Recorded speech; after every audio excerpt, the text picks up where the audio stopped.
សួស្តីពុកម៉ែបងប្អូនទាំងអស់គ្នាថ្ងៃនេះនាំអារម្មណ៍បងប្អូនទាំងអស់គ្នាមកទស្សនាវីដេអូ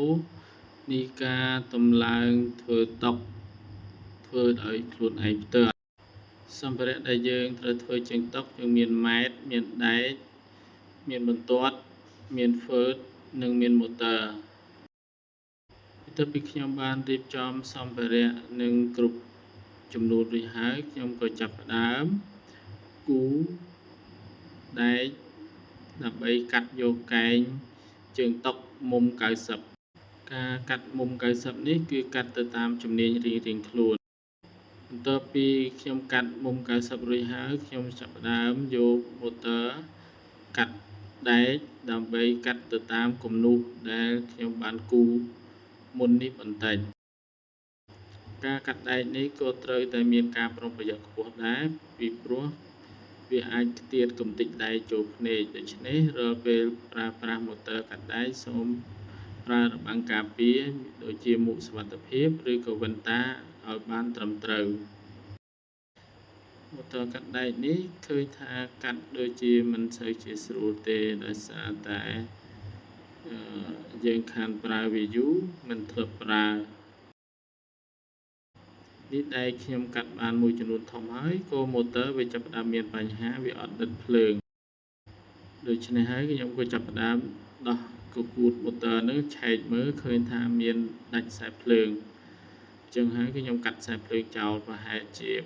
20 សង់ទីម៉ែត្រហើយភ្ជាប់ខ្សែភ្លើងថ្មីឡើងវិញ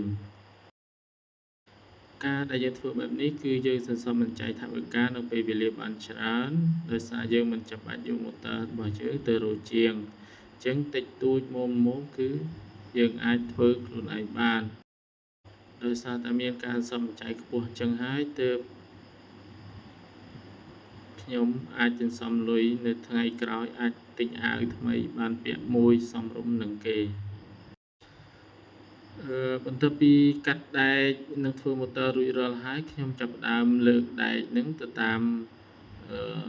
ទម្រង់ដែលខ្ញុំបានគូរគឺជាទម្រង់មុំកែងមុំ90ប៉ុន្តែការគូរមុំកែងនេះគឺមិនទាន់បានត្រឹមត្រូវល្អទេវាមាន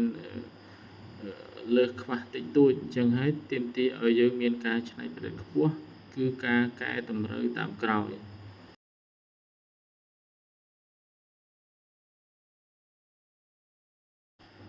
ពេលនេះឃើញថា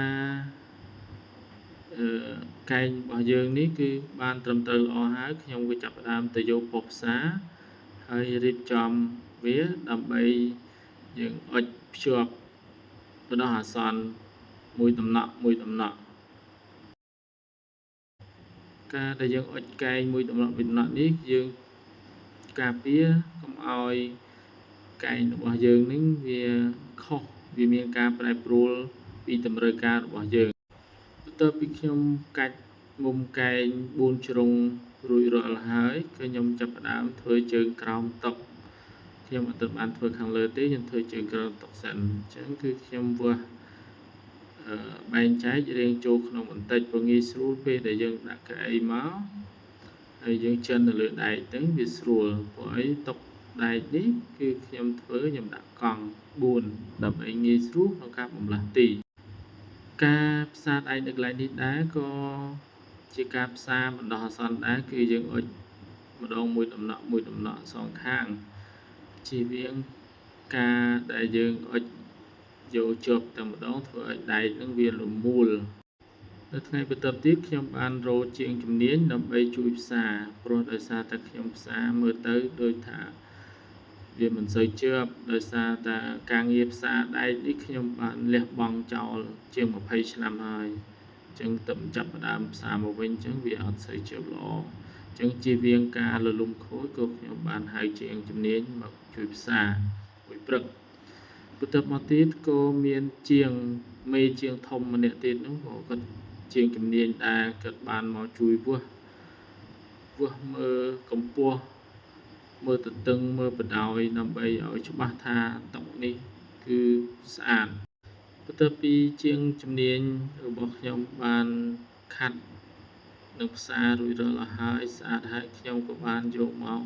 បាញ់ថ្នាំខ្មៅ ពេលនេះឃើញថាថ្នាំបានស្ងួតហើយខ្ញុំចាប់ផ្ដើមរុញយកមកដើម្បីលើកបន្ទះក្តារនេះសាកល្បងមើលតើមានភាពល្អប្រសើរឬក៏មានកំហុសឆ្គងនៅត្រង់ណាអត់លើឃើញថាត្រឹមត្រូវស្អាតហើយខ្ញុំក៏លើកទុកមកវិញបន្ទាប់មកក្រុមការងាររបស់ខ្ញុំនេះបានយកជើងនឹងចូលទៅក្នុងបន្ទប់ office របស់ខ្ញុំបន្ទាប់មកទៀតគឺពួកខ្ញុំបានចាប់ផ្ដើមលើកក្តារនឹងចូលមកក្នុងផ្ទះដើម្បីរៀបចំដាក់ប៉ុន្តែក៏យើងអូសមកទាំងអស់វាចូលអត់រួចវាទៅទ្វារខាងមុខបន្ទាប់ពីដាក់រួចហើយមេធំជាងគេបំផុតនៅក្នុងផ្ទះនេះគឺគាត់បានច្រត់ចង្កេះទឹមចង្កេះគាត់ត្រួតពិនិត្យមើលឃើញថាត្រឹមត្រូវហើយស្អាតហើយក៏គាត់ចាប់ផ្ដើមឲ្យខ្ញុំទាំងពីរនាក់នេះរុញដាក់នៅកន្លែងបន្ទាប់ពីរុញដាក់រួចហើយក៏ចាប់ផ្ដើមផ្អៀងផ្អងមើលកលឆ្វេងកលស្ដាំកែលោមានការរេចុះរេឡើងរួចហើយខ្ញុំក៏បានយកកុំព្យូទ័រហើយនឹងតុយកមកដាក់តេស្តសាកល្បងមើលឃើញថាកម្ពស់កម្ពស់សមល្មមអាចទទួលយកបានបន្ទាប់មកទៀតក៏យើងចាប់ផ្ដើមកលខាងក្រោមបន្តិចឆ្វេងស្ដាំបន្តិចនិងសកត់ប្រាង្គកង់វាដើម្បីកុំឲ្យមានការរេចុះរេឡើងពេលនេះឃើញថារួចរាល់ហើយអរគុណបងប្អូនទាំងអស់គ្នាសម្រាប់ការតាមដានទស្សនាវីដេអូជួបគ្នានៅឱកាសក្រោយទៀត